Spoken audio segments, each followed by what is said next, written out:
ನಮಸ್ತೆ ಟಿವಿ 20 ಕನ್ನಡ ವಾಹಿನಿಗೆ ಸ್ವಾಗತ. ಅಥಣಿ ಮತಕ್ಷೇತ್ರದಲ್ಲಿ ಶಿಕ್ಷಣ, ನೀರಾವರಿ, ಆರೋಗ್ಯ, ವಿದ್ಯುತ್ ಕ್ಷೇತ್ರಗಳಿಗೆ ವಿಶೇಷ ಆದ್ಯತೆ ಕೊಟ್ಟಿರುವೆ ಎಂದು ಶಾಸಕ ಲಕ್ಷ್ಮಣ ಸವದಿ ಹೇಳಿದ್ದಾರೆ. 3.5 ಕೋಟಿ ರೂಪಾಯಿಗಳ ವೆಚ್ಚದಲ್ಲಿ ಅಬ್ಬಿಹಾಳ ರಸ್ತೆ ಸುಧಾರಣೆ, ದರೂರ ಕವಟಕೊಪ್ಪ ರಸ್ತೆ ಕಾಮಗಾರಿಗೆ ಮತ್ತು ದರೂರ ಗ್ರಾಮದ ಬನ್ನಿವಾರಿ ತೋಟದ ವಸತಿಗೆ ನಿರಂತರ ವಿದ್ಯುತ್ ಯೋಜನೆಗೆ ಭೂಮಿ ಪೂಜೆ ನೆರವೇರಿಸಿ ಮಾತನಾಡಿದರು. ಅಥಣಿ ತಾಲೂಕಿನ ಸವದಿ, ಯಲ್ಲಡಗಿ, ಸಂಕುನಹಟ್ಟಿ, ಪಾರ್ತನಹಳ್ಳಿ ಹತ್ತಿರ ಮತ್ತು ತೆಲಸಂಗ ಗ್ರಾಮದಲ್ಲಿ 110 ಕಿಲೋ ವ್ಯಾಟ್ ಸ್ಟೇಷನ್ಗಳು ಮಂಜೂರಾಗಿದ್ದು, ಈಗಾಗಲೇ ಯಲ್ಲಡಗಿ ಗ್ರಾಮದಲ್ಲಿ 110 ಕಿಲೋ ವ್ಯಾಟ್ ಸ್ಟೇಷನ್ಗೆ ಶಂಕುಸ್ಥಾಪನೆ ನೆರವೇರಿಸಲಾಗಿದ್ದು, ಇನ್ನುಳಿದ ಎಲ್ಲ ಸ್ಟೇಷನ್ಗಳಿಗೂ ಶಂಕುಸ್ಥಾಪನೆ ನೆರವೇರಿಸಲಾಗುವುದು ಎಂದು ಅವರು ಈ ಎಲ್ಲ ಸ್ಟೇಷನ್ಗಳ ಪೂರ್ಣಗೊಳ್ಳೋದ್ರಿಂದ ವಿದ್ಯುತ್ ಸಮಸ್ಯೆ ಶಾಶ್ವತವಾಗಿ ನೀಗುತ್ತೆ ಎಂದಿದ್ದಾರೆ. ಅಂದಾಜು 3,50,000 ಎಕರೆಗೆ ಮತ್ತು 25 ಲಕ್ಷ ಜನರಿಗೆ ಕುಡಿಯುವ ನೀರು ಒದಗಿಸುವ ಹಿಪ್ಪರಗಿ ಅಣೆಕಟ್ಟಿನ ಹಿನ್ನೀರು ಅಣೆಕಟ್ಟಿನ ಗೇಟ್ ಕಿತ್ತು ಹೋದ ಪರಿಣಾಮ ಅಂದಾಜು 2.75 ಟಿಎಂಸಿ ನೀರು ಹರಿದು ಹೋಗಿತ್ತು. ಹೀಗಾಗಿ ಬೇಸಿಗೆಯಲ್ಲಿ ನೀರಿನ ಕೊರತೆ ಆಗುತ್ತೆ ಅಂತ ಎಲ್ಲರೂ ಕೂಡ ಆತಂಕಕ್ಕೀಡಾಗಿದ್ರು. ಆದರೆ ಸದ್ಯದ ಸ್ಥಿತಿ ಗಮನಿಸಿದಲ್ಲಿ ನೀರಿನ ಕೊರತೆ ಉಂಟಾಗುವುದಿಲ್ಲ, ಯಾರು ಕೂಡ ಆತಂಕ ಪಡುವ ಅವಶ್ಯಕತೆ ಇಲ್ಲ ಎಂದಿದ್ದಾರೆ. ಅಥಣಿ ಪಟ್ಟಣದಲ್ಲಿ ಇರುವ 260 ಕಿಲೋಮೀಟರ್ ಉದ್ದದ ವಿದ್ಯುತ್ ವೈರ್ಗಳನ್ನು ತೆರವುಗೊಳಿಸಿ ಕೇಬಲ್ ಅಳವಡಿಸುವ ಯೋಜನೆಗೆ ಚಾಲನೆ ಕೊಡಲಾಗುವುದು ಮತ್ತು 460 ಕೋಟಿ ಅನುದಾನದ ಅಥಣಿ ಪಟ್ಟಣದ ಯುಜಿಡಿ ಯೋಜನೆ ಕೂಡ ಮಂಜೂರಾತಿ ಹಂತದಲ್ಲಿ ಇದೆ ಎಂದಿದ್ದಾರೆ. ರಾಜ್ಯದಲ್ಲಿ ಅತಿ ಹೆಚ್ಚು ಕಬ್ಬು ಬೆಳೆಯುವ ತಾಲೂಕು ಎನ್ನುವ ಹೆಗ್ಗಳಿಕೆ ಅಥಣಿ ತಾಲೂಕಿಗಿದೆ. ಪೂರ್ವ ಭಾಗದ 9 ಕೆರೆಗಳನ್ನು ತುಂಬಿಸುವ ಪರಿಣಾಮ ನೀರಿನ ಕೊರತೆ ಇಲ್ಲದಂತ ಜೊತೆಗೆ ಅಮಜೇಶ್ವರಿ ಏತ ನೀರಾವರಿ ಯೋಜನೆ ಪೂರ್ಣಗೊಂಡ ನಂತರ ಒಟ್ಟಾರೆ ನೀರಿನ ಸಮಸ್ಯೆ ಬಗೆಹರಿದಂತಾಗುತ್ತೆ ಅಂತ ಅವರು ಈ ಯೋಜನೆ ಪೂರ್ಣಗೊಂಡ ನಂತರ ಅಥಣಿ ತಾಲೂಕಿನಲ್ಲಿ ಸುಮಾರು 1 ಕೋಟಿ ಟನ್ ಕಬ್ಬು ಬೆಳೆ ಬೆಳೆಯುವ ಮೂಲಕ ಹೊಸ ದಾಖಲೆ ನಿರ್ಮಾಣಗೊಳ್ಳಲಿದೆ ಎಂದಿದ್ದಾರೆ. ಸುಮಾರು 2 ಟಿಎಂಸಿ ಅಂದರೆ ಹೆಚ್ಚು ಕಡಿಮೆ 3 ಟಿಎಂಸಿ ನೀರು ಹೋಗಿತ್ತು. ಆದರೆ ಈ ವರ್ಷ ನಮಗೆ ಭಾಳ ನೀರು ದೊಡ್ಡ ಪ್ರಮಾಣದಾಗ ನಿಂತಿತ್ತು. ಇಂದು 26 ವರ್ಷದೊಳಗೆ ಇಷ್ಟು ನೀರು ನಮಗೆ ಯಾವಾಗೂ ನಿಂತಿರಲಿಲ್ಲ. ಆದರೆ ದುರ್ದೈವದಿಂದ ಅದೊಂದು ಗೇಟ್ ಕಿತ್ತು ಹೋಗಿ ನಮಗೆಲ್ರಿಗೂ ಕೂಡ ಭಾಳಷ್ಟು ಆತಂಕಕ್ಕೊಳಗಾಗಿದ್ದೆವು. ಅನೇಕ ಜನ ರೈತರು ಅಕ್ಟೋಬರ್ ನವಂಬರ್ದಾಗ ಕಬ್ಬಿನ ಲಾವಣಿನೂ ಮಾಡೋದು ನಿಲ್ಲಿಸಿಬಿಟ್ಟಿದ್ದಾರೆ. ಬಹುತೇಕ ಬೇಸಿಗೆ ಕಾಲದಲ್ಲಿ ನಮಗೆ ತೊಂದರೆ ಆಗ್ತದೆ ಅಂಥೇಳಿ ಆ ಆತಂಕ ಬಹುತೇಕ ನಮಗೆಲ್ರಿಗೂ ಇವತ್ತು ದೂರ ಆಗಿದೆ ಅಂತ ಮಾತ್ರ ನಾನು ಹೇಳಲಿಕ್ಕೆ ಬಯಸ್ತೇನೆ. ಅದು ನೀರು ಹೆಂಗೆ ಬಂದದ ಏನು ಬಂದದ ಅದು ಈಗ ಚರ್ಚೆ ಮಾಡೋದು ಬೇಡ. ಈಗ ಅದನ್ನು ಚರ್ಚೆ ಮಾಡಿದರೆ ಮತ್ತೆ ನಮಗೆ ಕಂಟಕನ ಅದಕ್ಕೆ ಶುರು ಆಗ್ತದೆ. ಒಟ್ಟು ನಮಗೆ ಸುಮಾರು ಒಂದು 500 ಹಳ್ಳಿಗಳಿಗೆ ಕುಡಿ ನೀರಿನ ತೊಂದರೆ ಏನು ಆಗ್ತಿತ್ತು ಜನರಿಗೆ ಮತ್ತು ಜಾನುವಾರುಗಳಿಗೆ. ಅದರ ಜೊತೆಗೆ ಸುಮಾರು 3,50,000 ಹೆಕ್ಟರ್ ಜಮೀನಿಗೆ ನೀರಾವರಿಗೆ ಒಳಪಟ್ಟಿರ್ತಕ್ಕಂಥ ಈ ನೀರು ಅವಲಂಬನೆ ಸುಮಾರು 25 ಲಕ್ಷ ಜನರು ಕುಡಿ ನೀರಿನ ಅವಲಂಬನೆ ಇರತಕ್ಕಂಥ ಇದು ನಮ್ಮ ಹಿಪ್ಪರಗಿ ಬ್ಯಾರೇಜ್ 6 ಟಿಎಂಸಿ ನೀರು.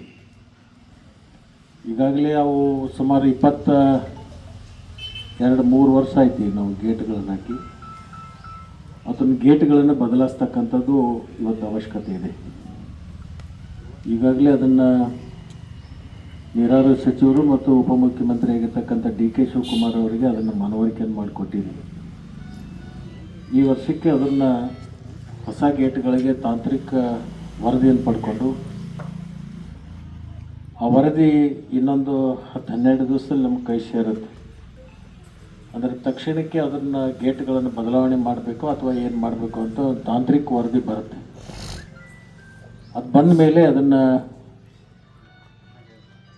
ಪುನಃ ಮತ್ತೆ ಎಲ್ಲ ಗೇಟ್ಗಳನ್ನು ಹೊಸದಾಗಿ ನಿರ್ಮಾಣ ಮಾಡಿ ಅದನ್ನು ಹಾಕುವಂಥ ಕೆಲಸಕ್ಕೆ ಈಗಾಗಲೇ ನಾವು ಚಾಲನೆಯನ್ನು ಕೊಟ್ಟಿದ್ದೀವಿ.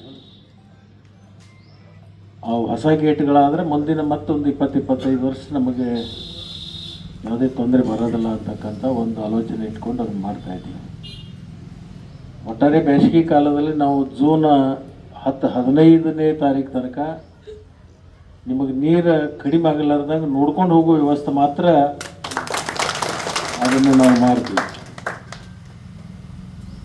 ಅದು ಹೆಂಗೆ ಬಂತು ಹೆಂಗೆ ಬರೋಕತ್ತೈತಿ ಅದ್ರ ಬಗ್ಗೆ ಯಾವುದೇ ಚರ್ಚೆ ಪತ್ರಿಕೆಯಲ್ಲೂ ಬೇಡ, ಯಾವ್ದು ಮಾಧ್ಯಮದಲ್ಲೂ. ಹಿಂದೆ ಗೇಟಲ್ಲಿ ಕಿತ್ತು ಹೋಗಿತ್ತು. ಆ ಸಂದರ್ಭದಲ್ಲಿ ಸುಮಾರು 2-2.5-3 ಟಿಎಂಸಿ ನೀರನ್ನು ಹರಿದು ಹೋಗಿತ್ತು. ಅವತ್ತಿನಿಂದ ಇವತ್ತಿನವರೆಗೆ ಸತತ ಪ್ರಯತ್ನ ಮಾಡಿ ಕೃಷ್ಣೆಯಲ್ಲಿ ನೀರು ಬೇಸಿಗೆ ಕಾಲದಲ್ಲಿ ನೀರು ಬತ್ತಬಾರ್ದು, ರೈತರಿಗೆ ತ್ರಾಸಾಗಬಾರ್ದು, ಕುಡಿ ನೀರಿಗೆ ಮತ್ತು ದನಕರುಗಳಿಗೆ ಮತ್ತು ಹೊಲಗಳಿಗೆ ನೀರು ಯಾವ ಅಧಿವೇಶನದಲ್ಲಿ ತಾವೆಲ್ಲ ನೋಡಿದ್ದೀರಿ.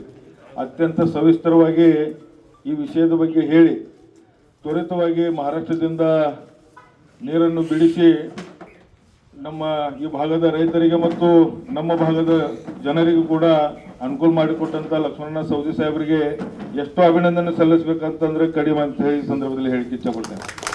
ಯಾಕಂತಂದರೆ ಅವರು ಮಾಡುವಂಥ ಕಾರ್ಯಗಳು ಅತ್ಯಂತ ದೂರದೃಷ್ಟಿ ಇಟ್ಕೊಂಡು ಅನೇಕ ಕಾರ್ಯಗಳನ್ನು ಮಾಡ್ಕೊತ ಬಂದಿದ್ದಾರೆ. ಅಂಥ ನಾಯಕರನ್ನು ಪಡ್ಕೊಂಡಿದ್ದು ಈ ಭಾಗದ ಜನರ ಪುಣ್ಯ ಅಂತ ಹೇಳಿ ಸಂದರ್ಭದಲ್ಲಿ ಹೇಳಕ್ಕೆ ಇಚ್ಛಪಡ್ತೀನಿ. ಯಾಕಂತಂದರೆ ಕಳೆದ 2000 ಇಸ್ವಿಯಲ್ಲಿ ನಿಮಗೆಲ್ಲರೂ ಗೊತ್ತಿದೆ. 2002ರಲ್ಲಿ ಅದು ಈ ರಾಜ್ಯದಲ್ಲಿ ಈ ತಾಲೂಕಿನಲ್ಲಿ ಶಹಜಾನ್ ಡೋಂಗರ್ಗಾರ್ ಅವರು ಶಾಸಕರಿದ್ದಾಗ ನಮ್ಮ ಭಾಗದಲ್ಲಿ 22 ಹಳ್ಳಿಗಳು, ಗಡಿ ಭಾಗದ 22 ಹಳ್ಳಿಗಳು ಮಹಾರಾಷ್ಟ್ರಕ್ಕೆ ಹೋಗ್ತೀವಿ ಅಂತೇಳಿ ಅನೇಕ ಆಂದೋಲನಗಳನ್ನು ತಾವು ಎಲ್ಲ ಹಿರಿಯರೆಲ್ಲ ನೀವು ನೋಡ್ತಿದ್ರಿ. ಆ ಸಂದರ್ಭದಲ್ಲಿ 2004ರಲ್ಲಿ ನಮ್ಮ ನಾಯಕರಾದಂಥ ಲಕ್ಷ್ಮಣ ಸವದಿ ಸಾಹೇಬರು ಶಾಸಕರಾಗಿ ಬಂದು 2 ವರ್ಷದಲ್ಲಿ ಈ ಭಾಗದಲ್ಲಿ ಏನು ಡೆವಲಪ್ಮೆಂಟ್ ಅಂದರೆ ಏನು ಪ್ರಗತಿ ಆಯಿತು, ಏನು ಕಾರ್ಯಗಳನ್ನು ಅವ್ರು ಮಾಡ್ಲಿಕ್ಕೆ ಸ್ಟಾರ್ಟ್ ಮಾಡಿದರು. ಅವಾಗ ಈಗ ನೀವು ಎಲ್ಲ ನೋಡ್ತಿದ್ರಿ ಟಿ ವಿದಾಗ, ಅದು ಮಹಾರಾಷ್ಟ್ರದ 64 ಹಳ್ಳಿಗಳು ಅತ್ನಿ ತಾಲೂಕಿಗೆ ಬರ್ತೀವಿ ಅಂತ ಹೇಳಿ ಈಗ ಹೇಳ್ತಾ ಇದ್ದಾರೆ. ಯಾಕಂತಂದ್ರೆ ಎಷ್ಟು ಡೆವಲಪ್ಮೆಂಟ್ ಎಷ್ಟು ಹೇಳಿದ್ರು ಕಡಿಮೆ ಇದೆ. ಇವತ್ತು ಅತ್ನಿ ಸಿಟಿ ಮೊದಲು ಹೆಂಗಿತ್ತು ಈಗ ಹಂಗೈತೆ ನೋಡ್ರಿ. ಎಲ್ಲ ಹಳ್ಳಿಗಳ ರಸ್ತೆ ನೋಡ್ರಿ, ನೀರಾವರಿ ಯೋಜನೆಗಳು ನೋಡ್ರಿ. ಇಲ್ಲಿ ತೊಟ್ಪಟ್ಟಿ ನಿರಂತರ ಜೊತೆ ಕೇಳಿದ್ನ ಫಸ್ಟ್ ಇದು. ನಮ್ಮ ಕಡೆ ತೊಟ್ಪಟ್ಟಿಯಲ್ಲಿ ಊರಾಗ ಒಂದೊಂದು ಊರಾಗೂ ನಿರಂತರ ಜೊತೆ ಇಲ್ಲ. ಇಂಥ ಕಾರ್ಯಗಳು ಮಾಡ್ಕೊತ ಬಂದಂಥ ಲಕ್ಷ್ಮಣ ಸವದಿ ಸಾಹೇಬರು ಎಷ್ಟು ಹೇಳಿದ್ರು ಕೂಡ ಕಡಿಮೆ. ಯಾಕಂತಂದ್ರೆ ಅವರು ಅಧಿವೇಶನದಲ್ಲಿ ಮಾತಾಡುವಂಥ ಸಂದರ್ಭದಲ್ಲಿ ಈ ಸಂದರ್ಭದಲ್ಲಿ ಹೆಸ್ಕಾಂ ಅಧಿಕಾರಿಗಳು ಆಗಿರುವಂತಹ ಗುರುರಾಜ್ ಸಂಪಣ್ಣವರ, ಎಸ್ಎ ಪಾರ್ತನಹಳ್ಳಿ, ಎಂಎಸ್ ಅವಟಿ, ಲೋಕೋಪಯೋಗಿ ಇಲಾಖೆ ಅಧಿಕಾರಿ ಮಲ್ಲಿಕಾರ್ಜುನ್ ಮಗತುಂ, ಗುತ್ತಿಗೆದಾರು ಆದ ರಾಜು ಆಲಬಾಳ, ಅರ್ಜುನ್ ನಾಯ್ಕ, ಆಮೇರ್ ಖತೀಬ್, ಶಿವರುದ್ರ, ಗೂಳಪ್ಪನವರ, ಮಲ್ಲಿಕಾರ್ಜುನ್ ದಳ್ವಾಯ್, ಶಿವು ಆಸಂಗಿ, ರಾಜಮರಡಿ, ಶಿವಾನಂದ ನಾಯ್ಕ, ಶಿವಪುತ್ರ ನಾಯ್ಕ, ಮಹಂತೇಶ್ ಐಗಳಿಮಠ, ಪುಟ್ಟು ಶಿಂದೆ, ಸುರೇಶ್ ಮಾಯಣ್ಣವರ, ವಿನಾಯಕ ಬಾಗಡಿ, ನಾಥಗೌಡ ಪಾಟೀಲ್, ಅಣ್ಣಪ್ಪ ಚೌಗಲ, ಜಗದೀಶ್ ದಳ್ವಾಯ್, ಬಾಳಪ್ಪ ಗಮ್ತಾಜ್, ಮಲ್ಲಿಕಾರ್ಜುನ್ ದಳ್ವಾಯ್ ಸೇರಿ ಅನೇಕರು ಉಪಸ್ಥಿತರಿದ್ದರು. ಸಿದ್ದಯ್ಯ ಹಿರೇಮಠ, ಟಿವಿ 20 ಕನ್ನಡ, ಅತಿಥಿ.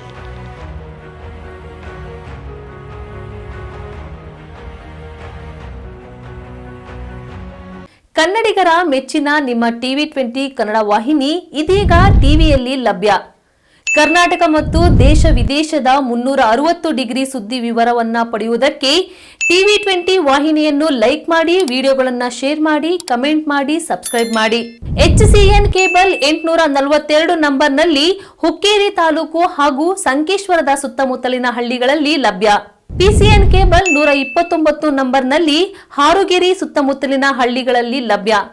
ರಾಯಬಾಗ್ ಡಿಜಿಟಲ್ ಚಾನೆಲ್ ಕೇಬಲ್ 80ನೇ ನಂಬರ್ನಲ್ಲಿ ರಾಯಬಾಗ ತಾಲೂಕಿನ ಸುತ್ತಮುತ್ತಲಿನ ಹಳ್ಳಿಗಳಲ್ಲಿ ಲಭ್ಯ.